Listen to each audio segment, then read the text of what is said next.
and welcome back to another edition of the Christian Contrarian. I'm Gary Wayne, author of the Genesis 6 Conspiracy, and this is episode 46, The Mighty Seven Nations and the Taking of Jericho. In episode 45, we covered the Thief of the Night, and I got a lot of good reaction off of that show in terms of the chronology of the end time, but more importantly about the importance of Jesus coming and how that all fits in with the rest of end time prophecy. And in a similar manner, understanding prehistory helps you understand what's going on in the end time. You know, nothing is new as under the sun, as it's talked about in the Bible, and so much of what happens in prehistory is sort of the defining kind of allegory and re-happening of things that are going to take place in the end time. And in that sort of line of thought, the taking of the covenant land by Israel after the exodus out of Egypt is part of the defining information that we need to understand in terms of how it affects prophecy and our understanding of prophecy. And by understanding the details of how those intersect, we also get a clearer picture of what really took place. All of which is important because our adversaries are attacking the credibility of biblical history, the events, and what took place, and dismiss any relevance to the end time, and also dismiss those as readily as prehistory, except for the selecting of specific passages of both prehistory, history, and end time prophecy to serve their own purposes. And so the taking of the covenant land is very, very important to prophecy, because without the taking of God's land back, the taking of Jerusalem much later, and establishing God's city in Jerusalem for the coming of the Messiah, Jesus, and which sets up the atonement of our sins, that we might be raised above angels in the future time, and for the resurrection that Jesus makes available through that crucifixion, and then his coming back like a thief in the night in the end time, is all sort of interconnected and is building upon each other in terms of the passages that we get in Scripture for the understanding, and that's what's important. So we're going to pick that up and sort of tie those things a little bit together, and we're going to begin today with, as I said, the mighty seven nations of Jericho and Jericho. And in Deuteronomy 7:1, we get, before the entering of the covenant land, before crossing of the Jordan River and all the miracles that go about with that, we get a listing, just as we do in Exodus before, but I've chosen Deuteronomy 7:1 to talk about the mighty seven to begin with.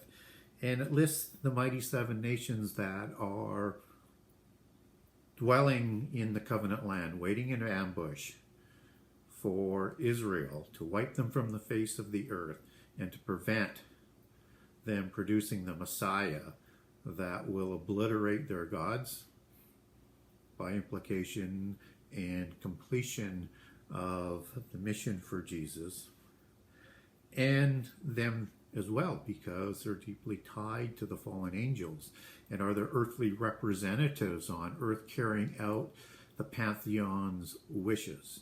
And as their divine representatives, it's the kings, it's the nobility class, it's the bloodlines, and that all exists today. And this is what Joshua is going to be marching into after the death of Moses. And all of this happens after, as we talked about in previous chapters, the battle of Rephidim with the Amalekites, the battle of Athranim with the Canaanites, and then the Eastern campaign that we covered off in episode 44, where they walked into the dragon's den of the most renowned kings of the giants, the Rephaim, in the land of Bashan and Mount Hermon, so King Og and King Sihon, and also dealt with the Midianites, who were allied with the giants of Mount Hermon and Bashan, and who through Keturah And Midian, the offspring of Abraham and Keturah, also had a claim for inheriting the birthrights and the blessings and the Messianic promise, just as the Amalekites did as the descendants of Eliphaz, son of Esau. And with doing so, would replace their bloodline for the Messiah. And this is what is taking place through the battle between Israel and the Rephaim, the offspring of the fallen angels after the flood versus the offspring of the angels, the Nephilim, before the flood. And we're going to touch a little bit more on that today as well. And so the 7 nations that are listed are Hittites, and Girgashites, and Hivites, and Jebusites, and Amorites, and Canaanites, 6 of those nations, and a mysterious nation called the Perizzites or the Perizim. And so typically the standard understanding is that these are just the offspring or the families of Canaan. And that's the term that's used, except the term families actually, as you take that back to Hebrew, means more of a different species, of a different kind, which starts to make a better understanding of the 7 mighty nations that Israel is going up against. And when we start to understand that the mighty nations are talking about a people that are greater than Israel, we start to look a little bit closer at these Canaanites. And so, of the Canaanite tribes that are listed in the Mighty 7, which interestingly in Genesis 15, if you go back, actually has a couple different names inserted and not included.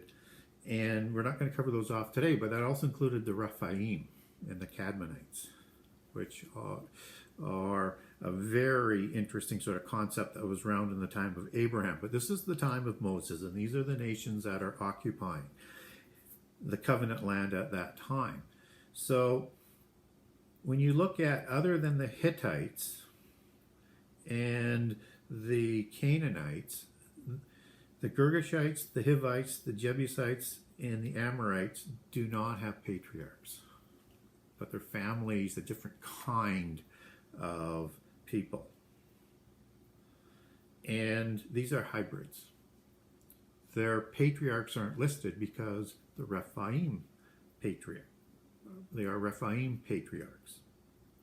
And just as we'll learn later, and what I've probably talked about in the past, is that the Hivites were also interwoven with the Hivim of central Judah, and also the Hivim, who were also part of the Rephaim in Mount Hermon and Bashan. And these were the purebred Rephaim. There's Hivites hybrids, who the Hivites take their name from, and there's the Hivim that we need to keep in mind that are also the Hivites are also associated with the Gibeonites, which is a division of the Hivim and the Hivites that we'll talk about in a later chapter of the Rephaim Wars. But these are offspring of a Rephaim patriarch and a daughter of the Canaanites or Hittites or Sidonites, because those are the only 3 patriarchs that are listed. And later one presumes, because the Canaanites are listed in there and we have the patriarch, that some of their offspring later also intermarried but kept the patriarchal names. So one presumes then that it would have been the male offspring of Canaan and Heth that would have interbred with the Rephaims to create the hybrid nations. And this starts to make sense because in Numbers 13 and Deuteronomy 1, we learn of the people that dwelled in the nations and the land of the Anakim, and the 3 kings of the Anakim that are listed in there, Ahim, Talmai, and Seshai. And along with those Anakim kings that are ruling the cities, they have a people that are taller than the Israelites, but not Anakim.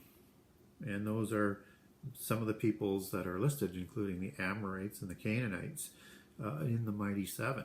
There are also the Amalekites, who we've already talked about. And they lived in high-walled city fortress states, part of the defensive and military mechanism of the Rephaim kings and their hybrids with their pentapolis city-states that we'll continue to talk about, and which were handled in the wars against the Midianites and the Amorites that were being ruled over by King Sihon and King Og that we talked about in episode 44.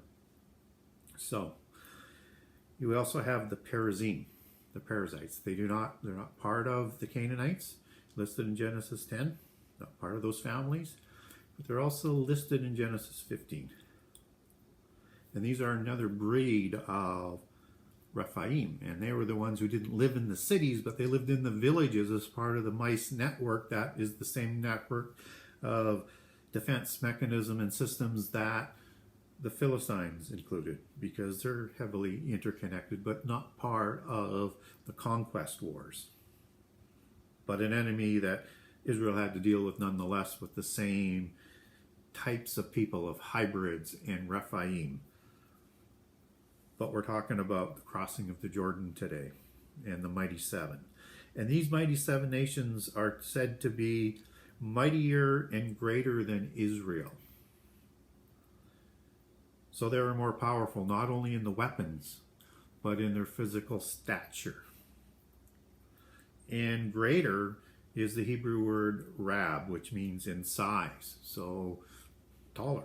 It means in numbers. It means in strength. And also in leadership, referencing the Rephaim kings that I'm going to underline a few more times in this show, and underlining that Og and Sihon were leading the Amorites in the Eastern campaign in the wars at Jahaz and Edrei. So they're describing a people that are greater because of that Rephaim and that giant influence. And a people that are mightier, which is the Hebrew word etzam, which means powerful, more numerous, strong, but used separately because it has additional meanings. And what you're probably hearing in terms of the definitions is that the English words don't translate the full meaning of Hebrew meaning. And that's true, which is one of the reasons why I like to get deeper into it, into the root words, into Hebrew and the meanings, to get that fuller meaning and make sure that the translation is correct. And etzam is strong as in ability to crush bones. That's how strong and powerful these monsters were.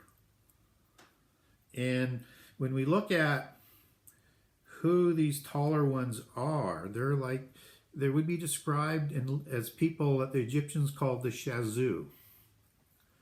And they dwelled all throughout the covenant land and amongst the Anakim and amongst the giants, but were not as tall. They were 7 to 9 feet tall. But the Rephaim were stronger still. So when we look at the nations that are mightier as being hybrids, as well with the giants and the Rephaim living beside the hybrids and ruling over them, then they would be stronger still. But this is how powerful they were. They could crush the bones of humans with their hands. And it's rooted in the Hebrew word etzam is in etzem, which means strong bones, limbs, and body. So when they have that crushing ability, that's what they could crush with their hands, was the bones, the limbs, and the body. And in Psalm 135, 10 to 11, it talks about Sihon and King Og as the mighty kings of Bashan, along with the mighty kings of Canaan and the Amorites. And so what it's telling us is that we have these mighty Rephaim kings that are still ruling over the Canaanite hybrids and the Amorite hybrids and all the other hybrids that are listed in the Mighty Seven.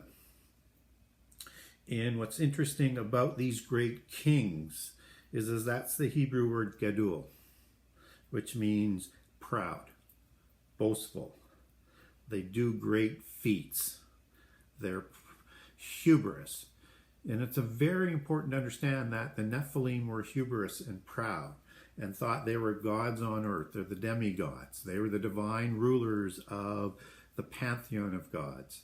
and they looked at humans as subhumans. So they were superior to the hybrids, they're superior to the humans, and they're gods in the physical world, on the physical earth, acting out in ways that the pantheon commanded them in all things, which also included wiping Israel from the face of the earth, which they bound together, as we'll see in all of the Rephaim wars, to wipe Israel from the face of the earth. And so Gadul, proud, boastful, monster kings, beast kings. These are part of the beast kings and the bloodlines that produced the beast empires of Daniel 7 and 8.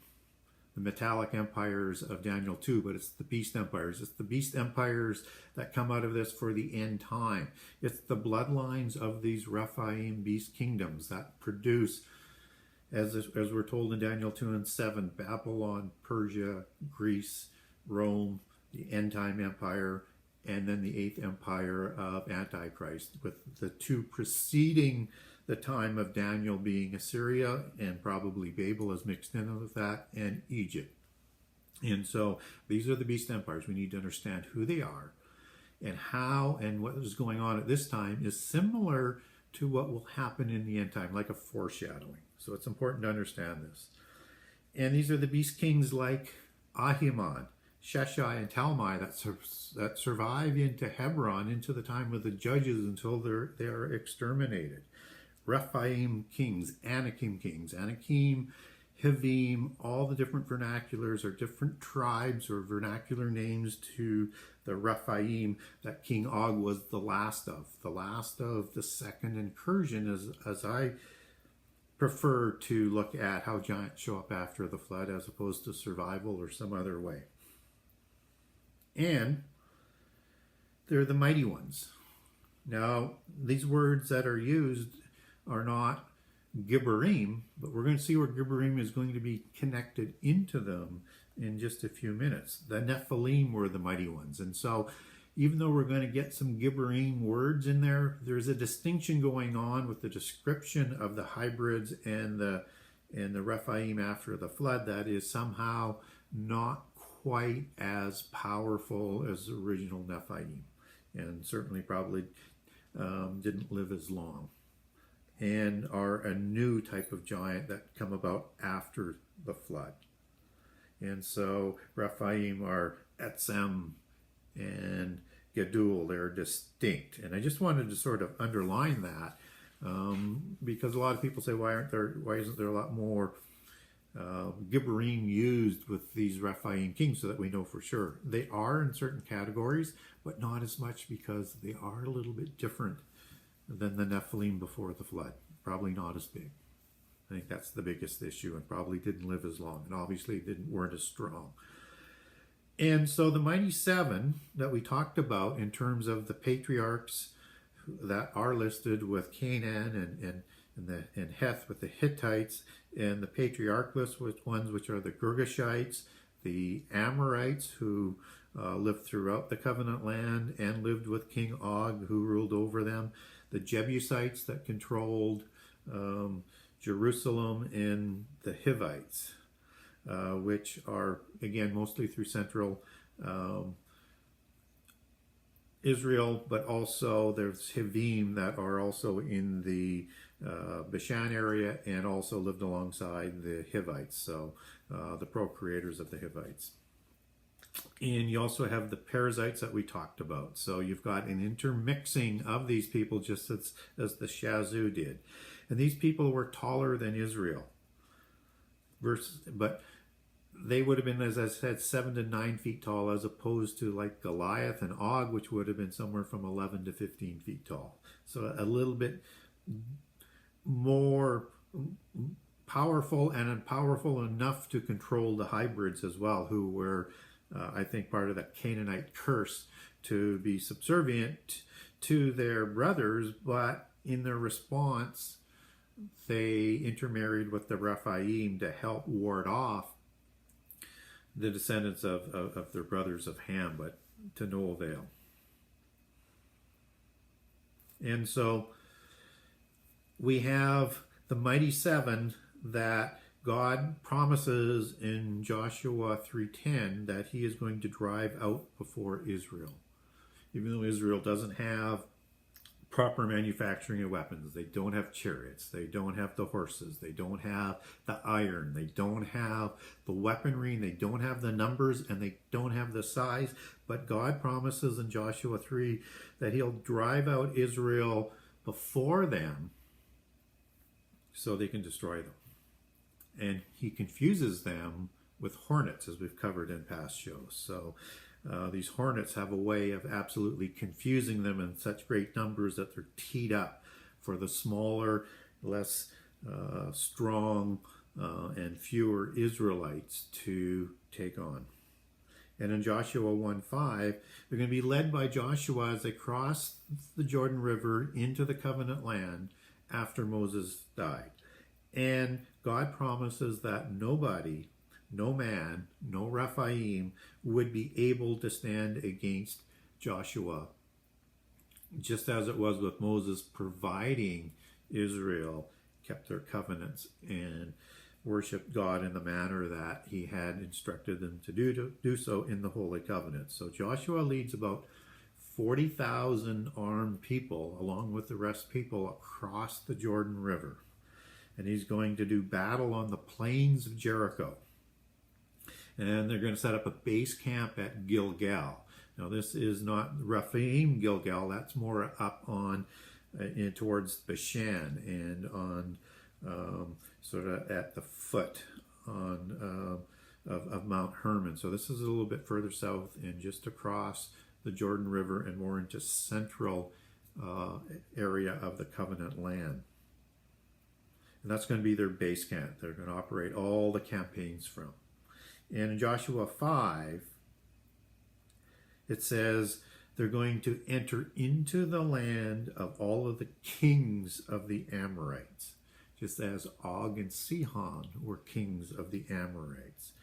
And these are all of the kings of the Canaanites, as Psalm 135 did, and connected them to the Rephaim kings of Og and Sihon.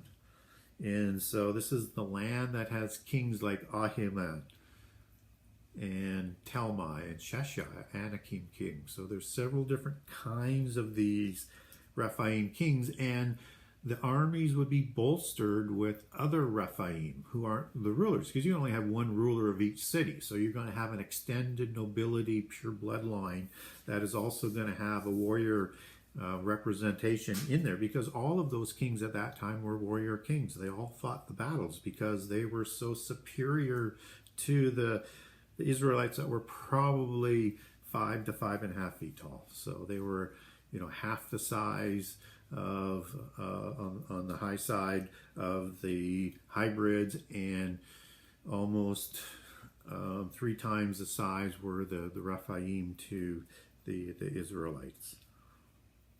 And without God's help, they're not going to win this war. But that's what God's there to prove, that he is the God of the universe, and give hope to the world through the nation of hope. And this taking of the covenant land to bring about the denouement to the angelic rebellion and the creation of the giants and everything after the fall of Adam and Eve in Eden is about to take place. It's about to start moving forward in a prophetic way. And Jericho is selected as the first city-state of these fortresses of the Amorites that are going to be taken. And it's not by coincidence. It's selected because it's the city of old. It's said to be 10,000 years old by the scientists. It's the city of giants before the flood. It's one of the great cities of the Nephilim that the Rephaim and their hybrids are occupying after the flood. And so it is a monument to the rule and the rebellion before the flood and the renewal of that rebellion after the flood to destroy humankind and enslave humankind not to reach their destiny, to be raised up like angels through the resurrection in the end time. And it's a sign as a first fruit to what is going to be coming. It's a sign to all the hybrids and all the Rephaim throughout the covenant land. This is the kind of destruction that's going to be coming to you unless you surrender and you leave. And you give the land over that you're squatting on knowingly as the land that was reserved for God and for his nation of hope that now has come to take that inheritance. And the people who are in Jericho, humans, hybrids, and Rephaim, they cower within the walls. They're cowering because they know how they crossed the Jordan. They know what happened in Mount Bashan. They know what happened at Rephidim. They know what happened in Egypt. They know what happened at Athranim. They know what is coming at them. So they're going to hide behind these walls that are 16 feet tall and probably taller still and wide, and say that you cannot use that power against us. And so Israel prepares for battle against Jericho, against these high walls.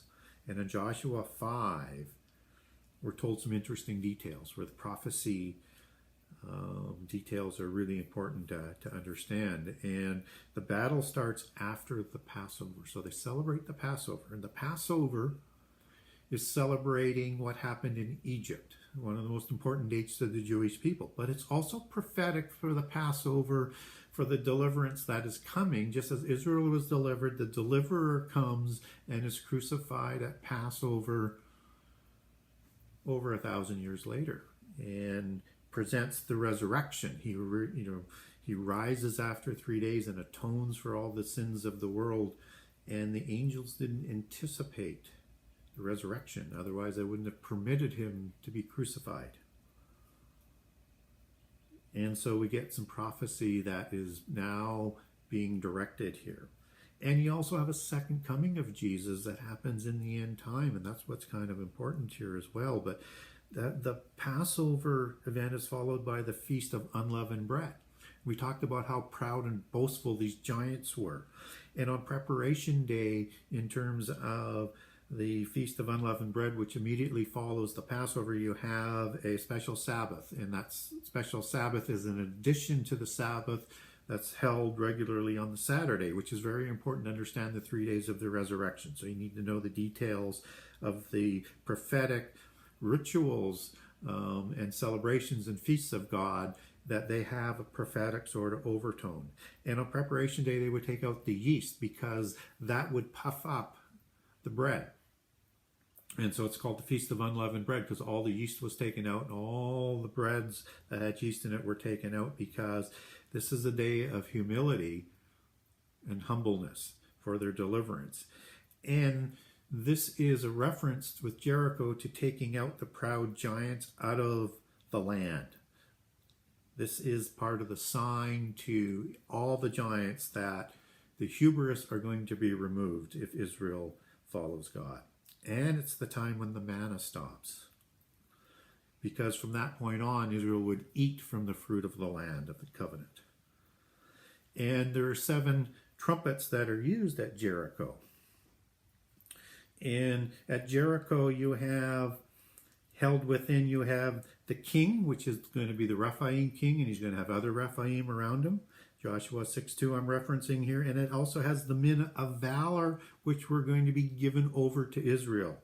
Men of valor, mighty men of valor. Mighty men is Gibberim, and of valor is like of renown, as the men of renown were talked about in Genesis 6. So these are Nephilim-like beings that are going to be given over to Israel. And so after the Feast of Unleavened Bread, they're going to march around with trumpets for 6 days. And on the 7th day, they march 7 times, and then they blow the trumpets and they shout, and the walls come tumbling down. And they're delivered up for Israel for battle, in a way that's in a state of confusion for what just happened, because they thought there was no way they could penetrate those walls, and yet they came tumbling down. And they're delivered into the hands of Joshua and the Israelites.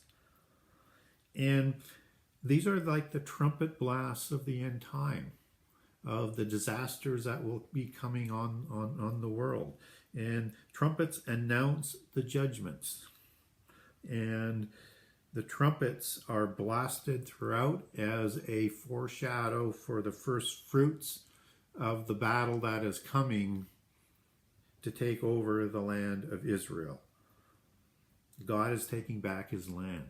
And in the end time, he's taking back the entire earth, which is his, which is only on temporary lease, so to speak, to the rebellious angels until what must take place is taken place, and that humans can be resurrected and be taken into eternity to be like angels and to judge those fallen angels for the crimes against humanity that they committed throughout our period. And so look at the trumpet blast as a foreshadow and the destruction that's coming in the end time when Jesus is coming. And just as you had Jesus being part of the prophetic nature to celebrating the Passover with the taking of Jericho. So there's layers and layers and layers of meaning. So if you want to get a hold of this document that I'm speaking about today, get a hold of me for the Mighty Seven in Jericho, and I'll send that to you. And until next time, may God bless you and take care. Thank you.